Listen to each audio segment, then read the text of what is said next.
যোৰহাটৰ উলংগ বাবাৰ ৰেলীক লৈ অব্যাহত আছে প্ৰতিবাদ। শিৱসাগৰ ৰংঘৰৰ সন্মুখত এবাৰ অৱস্থান ধৰ্মঘট বীৰ লাচিত সেনাৰ। ভুৱা গোচৰ বীৰ লাচিত সেনাৰ কৰ্মীক গ্ৰেপ্তাৰ কৰাত এতিয়া ক্ষোভ ব্যক্ত কৰিছে তেওঁলোকে।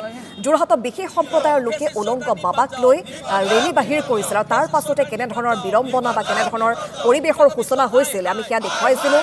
যোৰহাটবাসীৰ স্বাভিমানত আঘাত হনা বুলি অভিযোগ উত্থাপন কৰিছিল যোৰহাটৰ সচেতন ৰাইজে। ৰাজপথলৈ ওলাই আহি বিভিন্নজনে প্ৰতিবাদ সাব্যস্ত কৰিছিল, সচেতন লোক ওলাই আহিছিল আৰু তাৰ পাছতে বীৰ লাচিত সেনাই সাব্যস্ত কৰিছিল প্ৰতিবাদ। কিন্তু সেই ঘটনাৰ প্ৰতিবাদ কৰিছিল বীৰ লাচিত সেনাৰ সদস্যই আৰু প্ৰতিবাদত অংশগ্ৰহণ কৰা 7 কৰ্মীক আৰক্ষীয়ে গ্ৰেপ্তাৰ কৰিছিল। জামিন মঞ্জুৰ কৰাৰ পাছতো পুনৰ ভুৱা গোচৰ জাপি দিয়াৰ অভিযোগ উত্থাপন হৈছে আৰু শীঘ্ৰে গ্ৰেপ্তাৰ কৰা আটাইকে মুকলি কৰি দিয়াৰ দাবীত এইবাৰ অৱস্থান ধৰ্মঘট কাৰ্যসূচী বীৰ লাচিত সেনাৰ সদস্যসকলৰ।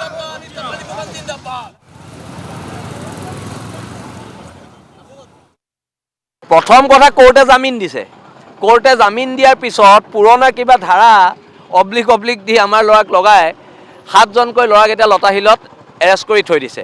এতিয়া কথাটো হৈছে এখন আদালত এটা গণতান্ত্ৰিক ব্যৱস্থা থকাৰ পিছত মহামান্য আদালতে জামিন দিয়াৰ পিছত কিয় এনেকুৱা ফেচিষ্ট ৰূপ চৰকাৰে লৈছে আৰু জৈন সমাজে অসমীয়া সংস্কৃতি কৃষ্টিক চেলেঞ্জ কৰিছে নেকি?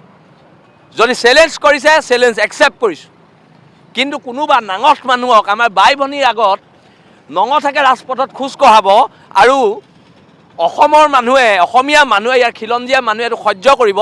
ইমান যদি খোজ কঢ়াবলৈ মন আছে ৰাজস্থানত আপোনালোকে নাঙঠ কৰি খোজ কাঢ়ক, তাত আমাৰ ক'বলগীয়া নাই। কিন্তু অসমৰ এই পবিত্ৰ ভূমিত নগ্নতা চলিব দিয়া নহ'ব।